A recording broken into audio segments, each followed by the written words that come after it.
Assalamualaikum warahmatullahi wabarakatuh. Perkenalkan, kami dari kelompok 8, kelompok Wijaya Karya. Ini kami akan mereview dua jurnal. Sebelumnya, izinkan saya memperkenalkan anggota kelompok 8. Dari saya, perkenalkan saya Raja Raihan Atala Putra, NPM 104. Perkenalkan, nama saya Maharani Wahyabsari, NPM 044. Perkenalkan, nama saya Muhammad Nasrullah, saya NPM 39.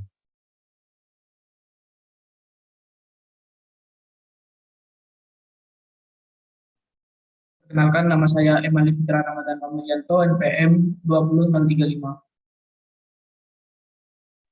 Perkenalkan, nama saya Alfiandis Cadwinanda, NPM 42.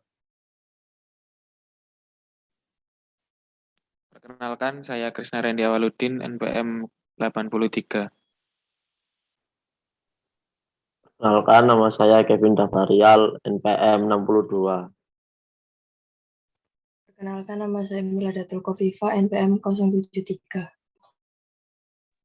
Perkenalkan, nama saya Salabila Awiya Ayu Bestari, NPM 24.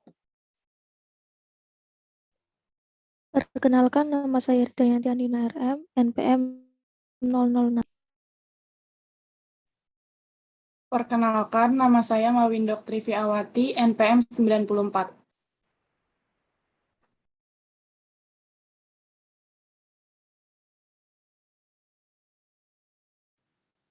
Baik, selanjutnya untuk yang pertama, jurnal yang pertama dengan judul Pemeriksaan Kekuatan Tanah dengan Kekuatan Anyaman Kawat.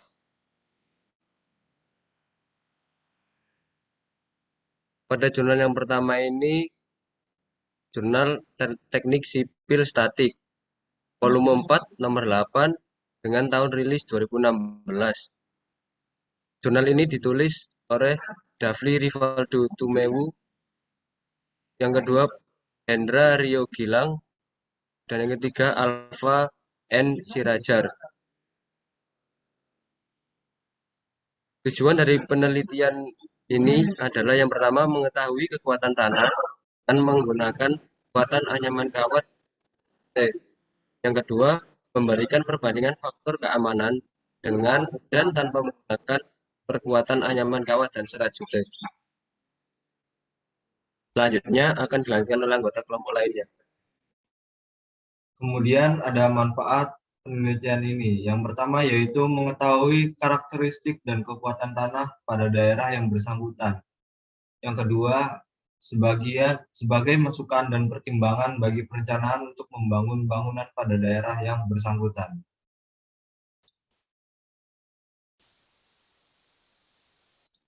Lanjut ke metode penelitian. Metode penelitian yang digunakan adalah data primer yang diperoleh oleh penulis merupakan hasil dari penelitian langsung dan akan diuji di laboratorium. Sedangkan data sekunder merupakan data yang diperoleh dari literatur atau buku-buku referensi. Untuk hasil penelitian akan dijelaskan oleh anggota kelompok yang lain. Lalu untuk hasil penelitian, semakin bertambahnya beban maka semakin menurun pula faktor keamanan. Dan dengan perkuatan anyaman kawat dan serat jut, maka faktor keamanan tanah pun meningkat sesuai dengan penambahan jumlah lapis perkuatan berturut-turut sampai 5 lapis. 18,70%, 36,51%, 52,42%, 92,75%, dan 139,44%. Lalu untuk kesimpulan bisa dibacakan dengan anggota kelompok yang lain.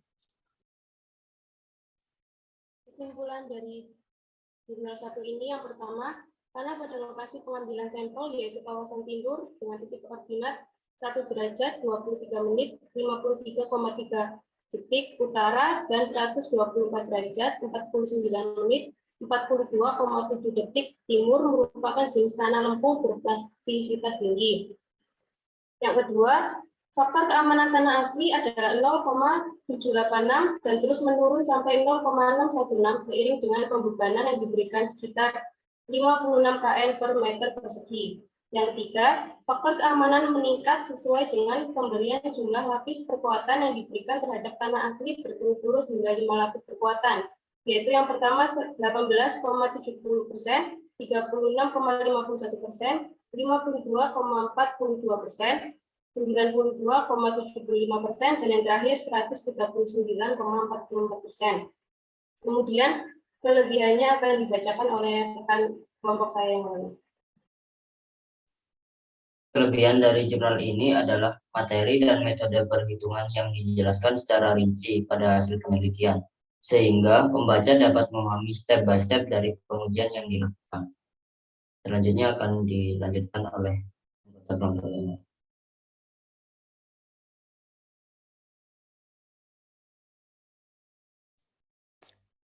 Pada jurnal kedua dengan judul Kajian Geoteknik Struktur Bawah Bangunan Ruang Genset di Pelabuhan Tanjung Emas, Semarang. Nama jurnalnya Jurnal Karya Teknik Sipil. Volume dan halaman volume 4, nomor 4 dan halaman 164-171, tahun 2015. Dengan penulis yang pertama Anggoro Setyo Pratomo, yang kedua Dwi Purnamajati, yang ketiga Indrastono Dwi Atmono, yang keempat Himawan Indarto. Dengan tanggal 10 November 2021. Yang pertama latar belakang.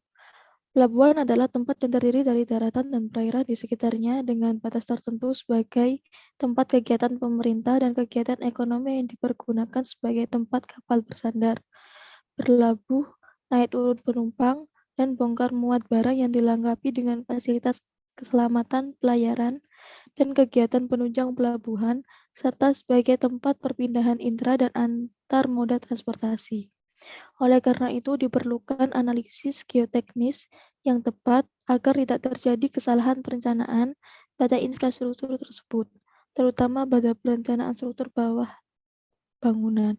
Selanjutnya akan dijelaskan anggota kelompok yang lain.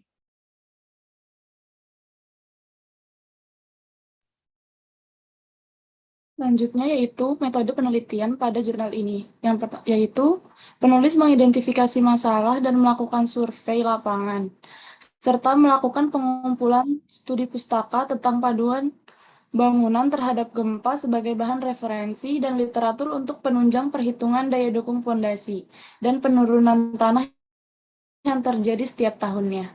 Selanjutnya akan dilanjutkan oleh anggota kelompok yang lain. Selanjutnya, hasil penelitian ini adalah dari hasil analisis yang dilakukan, geoteknik dan struktur gedung mampu menahan beban yang diakibatkan gedung tersebut. Penurunan konsolidasi di area terminal Peti Kemas Semarang adalah 8,17 cm dengan waktu konsolidasi adalah 17 bulan 16 hari, sehingga harus dilakukan pemadatan tanah compaction untuk menambah kerapatan tanah. Selanjutnya akan dijelaskan oleh anggota lain. Untuk kesimpulan yaitu yang pertama, proyek operasional Room Terminal Peti Kemas Semarang didesain menggunakan SRPMK dengan metode Strong Column with Beam.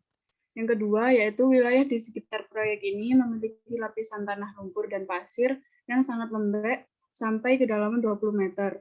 Hal ini dapat diketahui dari hasil penyelidikan sondir di lokasi proyek dan sekitaran proyek yang menunjukkan bahwa hingga ke dalam 20 meter tekanan konus kurang dari 20 kg per cm kuadrat.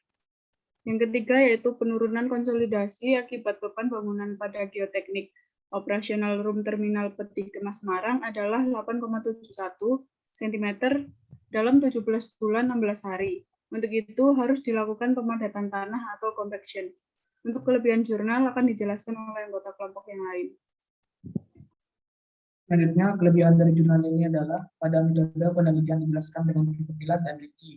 Pada hasil penyajian analisa data dijelaskan sangat rinci sehingga pembaca dapat dengan mudah memahami dari analisa yang didapatkan. Kemudian review 2 jurnal dengan konsentrasi geoteknik dari kelompok 8. Mohon maaf bila ada salah kata. Wassalamualaikum warahmatullahi wabarakatuh.